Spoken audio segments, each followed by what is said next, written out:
E com mais um mês e o final de mais uma batalha, eu tenho orgulho de dizer que acertamos o vencedor também da 9ª rodada de Shumatsu no Valkyrie. Todos saúdem a vitória do todo-poderoso Deus do Sol Apolo. E meus pêsames para os fãs do Leônidas. Mas nós vamos ver como foi que tudo isso aconteceu. E tudo também sobre esse final mais épico da 9ª rodada e do capítulo 83 de Shumatsu no Valkyrie, que pra mim se tornou um dos melhores de todo o mangá. Indo então direto pro capítulo, logo depois que os dois personagens meio que se entendem desde o último capítulo e se reconhecem como rivais ou iguais, a batalha agora ficou bem mais séria, onde eles vão finalmente usar tudo que eles podem até o limite. E por algum motivo, para Apolo conseguir fazer isso, ele teve que desfazer as suas luvas diantes da Lira Brilhante. E o Leônidas não fazia ideia do que é que ele estava pensando em fazer na batalha. Mas a Brunilda, na mesma hora, reconheceu exatamente o que o deus estava tentando fazer ali. E eu devo dizer que quando ela soube disso, a reação não foi das melhores, já que aparentemente ela estava com medo de que o Apolo estivesse planejando usar aquela técnica, como se fosse uma carta na manga que se permaneceu misteriosa até o momento. E logo depois, o Apolo junta seus punhos perto do peito e os beija, chamando a deusa Ártemis, o nome da sua irmã e também o nome da sua arma, convocando-a para a arena. E isso provocou uma luz tão brilhante no meio da arena que cegou todos que estavam assistindo. E na hora que esse brilho diminui o suficiente e desaparece, uma estátua dourada gigante estava posicionada bem atrás de Apolo, dita ser uma estátua divina, mas que na minha opinião se parece muito mais com um robô, recebendo o nome de Sombra da Lua de Ártemis. E essa estátua parecia ser uma grande extensão do poder da arma divina de Apolo, os Fios de Ártemis. E assim que aquela estátua gigante apareceu, os 3 deuses gregos, Hermes, Zeus e Ares, reconheceram na mesma hora e ficaram comentando sobre aquela arma, por causa que ela apareceu na mesma época da Gigantomáquia. E o Hermes e o Zeus mencionam claramente que não vem aquilo desde aquela época. Mas é claro, mesmo que a arma tenha ficado 1000 vezes maior, com quase 10 vezes o tamanho do Apolo, ainda assim não perdeu a essência do seu poder. Porque quando Apolo chama pela sombra do luar de Ártemis, levantando a sua mão esquerda, a estátua levanta suas 2 mãos e produz um fio brilhante, assim como os do Apolo usa para produzir outras coisas, criando assim algo que estava tomando forma em volta da mão do deus. E aquela sim seria a sua próxima arma para poder derrotar o Leônidas. E Zeus até mesmo menciona um pequeno detalhe muito interessante sobre a sombra do luar de Ártemis, de que aquilo era como metade do corpo do Apolo e ainda assim a sua arma divina, e que ele não teria convocado assim caso não fosse uma situação de emergência. Mas eu ainda acredito que não é questão de emergência, mas sim que o motivo era outro, porque o Apolo havia decidido que queria derrotar o Rei Leônidas com todas as suas forças possíveis, toda a dedicação que ele pudesse, e também com sua arma mais forte. E por isso, ele convocou a estátua para poder forjar ela, e assim finalmente enterrar o Leônidas. E assim, depois de tantas teorias da gente pensando como seria o Apolo usando um arco e flecha, porque essa é a arma original dele, nós tivemos um pouquinho de fanservice nesse capítulo, porque adivinhe só, a arma divina mais forte do Deus do Sol era um arco dourado gigante. E esse arco, inclusive, chegava a ser quase o dobro do tamanho do Apolo, tão grande que nem mesmo a própria plateia achava que ele poderia ser usado. Mas não especifica se a plateia dos deuses ou dos humanos. Mas graças a Deus, o Apolo pela primeira vez ignorou o que todo mundo estava falando e começa a puxar a corda do seu arco. E com a ponta dos seus dedos, ele começou a formar flechas de luz com aqueles fios de Ártemis brilhantes, se parecendo também muito com um laser. E essa arma está sendo usada exatamente como eu queria que tivesse sido usada desde o começo e que eu havia imaginado desde que o personagem foi apresentado. E se vocês acompanham o canal desde essa época, vocês se lembram que eu falei que seria uma ótima ideia ele usar praticamente o poder do sol e do calor para fazer flechas enquanto só precisava de um arco e atirasse livremente. E desse jeito, o Deus do Sol se prepara para lançar a sua primeira flecha, enquanto Leônidas decidiu que vai tomar ela de frente, como um verdadeiro espartano que ele é.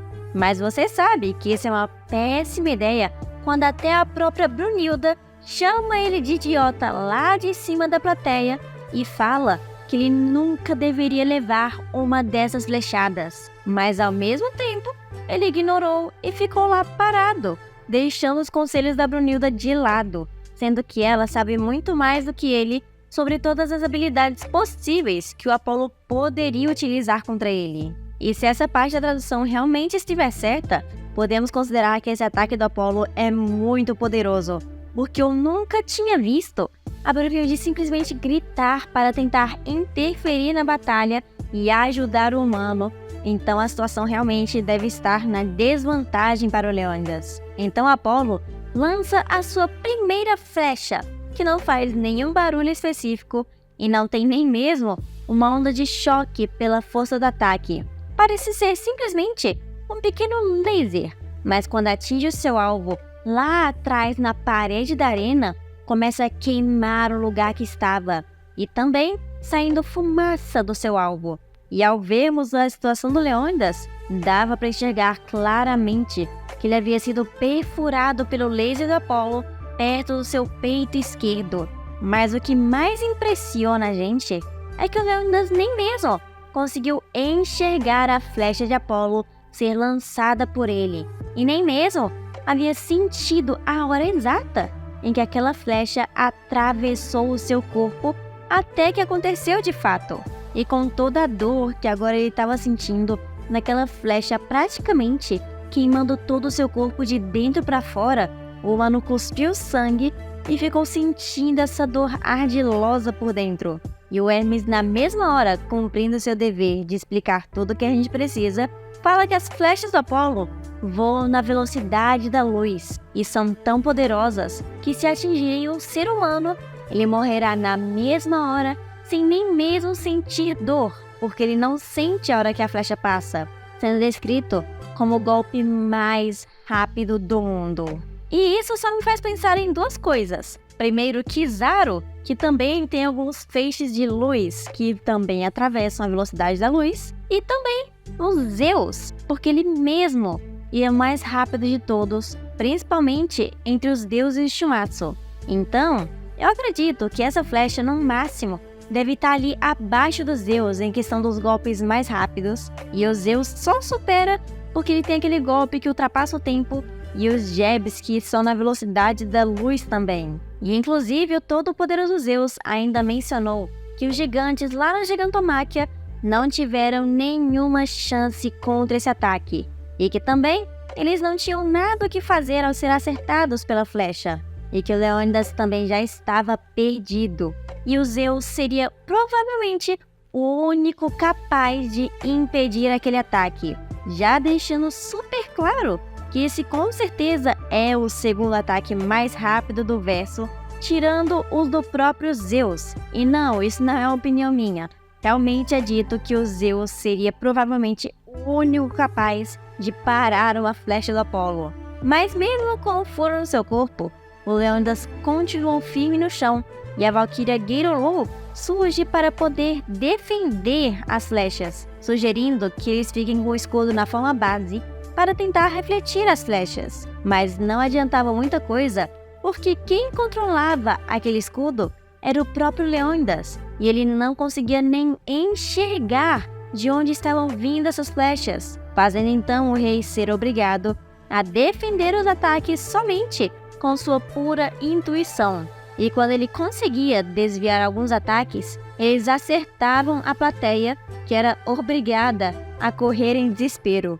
E eu acho que a última vez que aconteceu isso da plateia ser acertada por alguns dos golpes foi lá na batalha do Zero Fuku versus Buda, quando alguns ataques da arma do Zero acertou alguns deuses. Mas antes ou depois disso, eu tenho quase certeza que não vi nada. E desse jeito, o Apollo continuou atirando incansavelmente, fazendo diversos buracos no corpo do Leônidas, sendo atingido várias vezes por várias flechas que poderiam matar um humano cada uma, já não aguentando mais direito o seu próprio peso.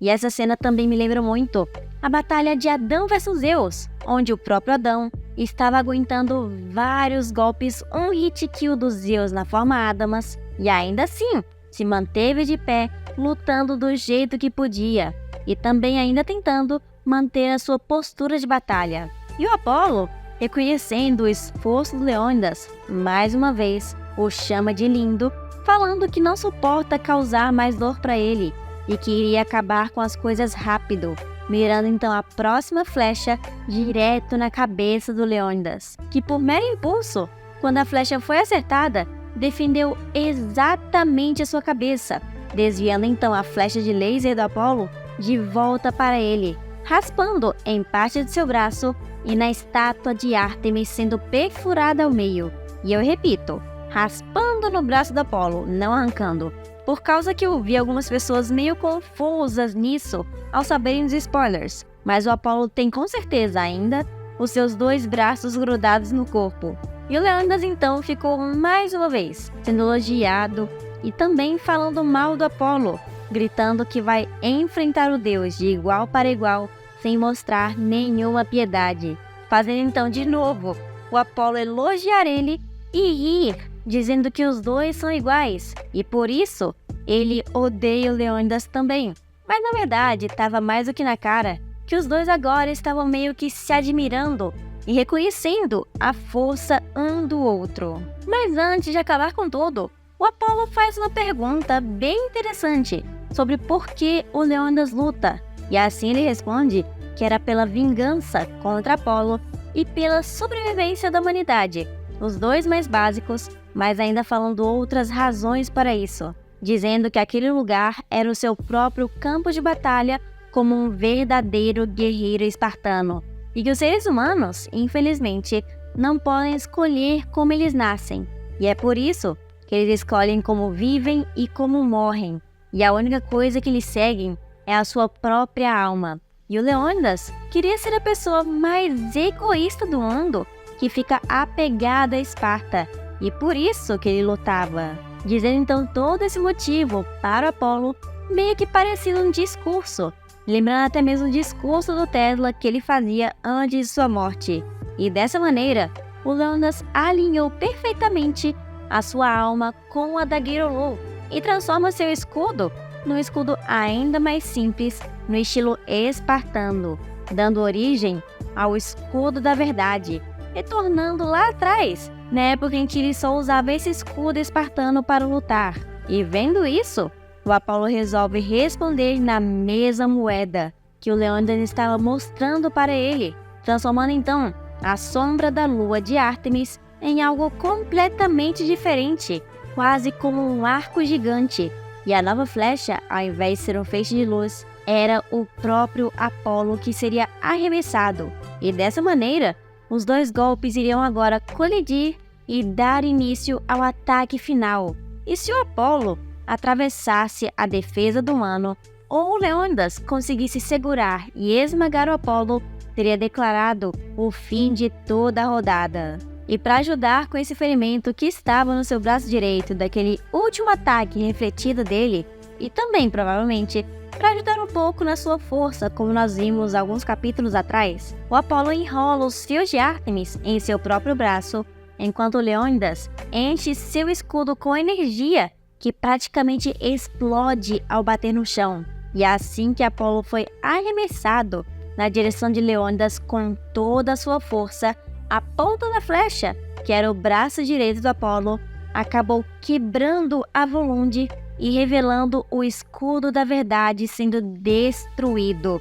E o punho também do Apollo, naquele mesmo golpe, atravessou o corpo do Leônidas de uma só vez. E mesmo sabendo que já estava sem esperanças e que iria perder essa batalha, a Gatorlu junto do Leônidas tentam dar um último golpe no Apolo direto na sua testa. Mas aquele golpe não deu nenhum efeito, porque eles não tinham mais nenhuma força restante para fazer isso, fazendo então Apolo sorrir gentilmente para os dois que estavam prestes a se partir. E aparentemente, eles também reconheceram um ao outro, enquanto os corpos do Leônidas e da Valquíria começam a se desintegrar lentamente. E o Leônidas então, em seus últimos momentos, pergunta para seus guerreiros espartanos se eles estavam assistindo ele esse tempo todo. E os guerreiros respondem em lágrimas que estão observando há muito tempo e então elogiam o Leônidas, dizendo que ele era o espartano mais legal. E o Leônidas então diz que estava aliviado e diz que Esparta é definitivamente o mais forte, até morrer nos braços do Apolo, que diz que ele e a Valquíria eram os mais lindos, enquanto desapareciam meio com um sorriso de satisfeitos. Leônidas por ter cumprido seu dever como guerreiro espartano, e a Gatorlu, assim como todas as outras valquírias, por ter conseguido lutar ao lado de Leônidas até o fim, deixando então o Apolo sozinho na arena com a vitória para o lado dos deuses, e também a primeira vitória de um deus grego depois de muitas rodadas de perdas e derrotas no Ragnarok para todos eles. E eu devo admitir que esse final foi definitivamente maravilhoso. E eu digo e repito, se o Apolo quisesse desde o começo ter arrastado a cara do Leônidas no asfalto, ele poderia ter feito isso. Era só invocar aquele seu arco e flecha desde o começo e atirado no Leônidas a longa distância. Mas a gente não sabe também como é que funcionaria na velocidade do Leônidas no começo, ou como seria, então não tem como dizer com tanta certeza assim. Mas ainda foi algo maravilhoso de ter sido guardado para o final e a gente ver todos esses detalhes incríveis. E essa batalha com certeza também, como eu havia previsto, quebrou diversas teorias que nós do fandom tínhamos elaborado desde antes, mas ao mesmo tempo deixou algumas outras mais fortes do que nunca. Inclusive aquela teoria que eu falei para vocês, que eu iria revelar depois do final da batalha, caso o Apolo vencesse, que eu vou falar em um outro vídeo.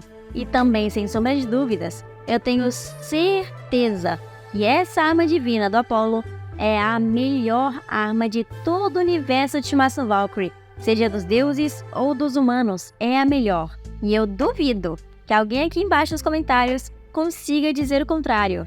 Mas caso você queira tentar, me mostra aqui embaixo, porque eu vou estar ansiosa para ler e tentar conversar com você. E nos veremos de novo no capítulo 83 oficial, que vai sair daqui a alguns dias. E uma pequena notícia de última hora que eu recebi agorinha, quando já estava quase finalizando o vídeo, é de que provavelmente o próximo lutador da 10ª rodada vai ser o Okita Souji, o personagem que eu mais quero ver lutar e que me traz muita animação com certeza, porque nós já recebemos um pequeno spoiler de como vai ser o próximo capítulo de Shumatsu, falando que em preparação para a 10ª rodada, o lutador que estava observando a dispersão dos lutadores está finalmente começando a se mover. E isso dá a entender que o próximo lutador da humanidade vai ser alguém que esteve observando as batalhas meticulosamente desde antes, dando então uma chance para o Okita Souji, que está olhando desde a batalha de Jack vs Hércules, mas também para o Nostradamus, que está lá desde a batalha de Kim vs Hades. Mas infelizmente, a carta Coringa da humanidade não deveria ser usada para uma batalha onde a Brunhilde quer empatar com os deuses de novo, e ele também não teve tanto destaque assim em observar outras lutas. E sem falar que eu não acredito que pode ser um personagem que nós ainda não conhecemos no Shumatsu, porque os spoilers dos capítulos normalmente são para a gente ter uma pequena noção de como vai ser o próximo. Então, para que a gente conseguisse entender essa frase de que o próximo lutador estava observando, deve ser alguém que a gente já sabia que estava observando. No caso, o meu querido Okita Souji. Então eu já falo desde o início agora que eu sou fã dele e eu quero muito ver ele ganhando ou pelo menos dando uma luta maravilhosa para todos nós na próxima rodada. Mas eu deixo todas essas possibilidades abertas e eu quero que vocês também falem suas opiniões. E também não se esqueça de se tornar um membro fiel aqui da Eterno Mangá, como o historiador Jonathan Rock, Ian Tales, Charlene Zero, Vianney Zutirra, Felipe Silva, Yuri Pérez Ponti, Otávio Araújo, Brendo Medeiros e Glitch TV.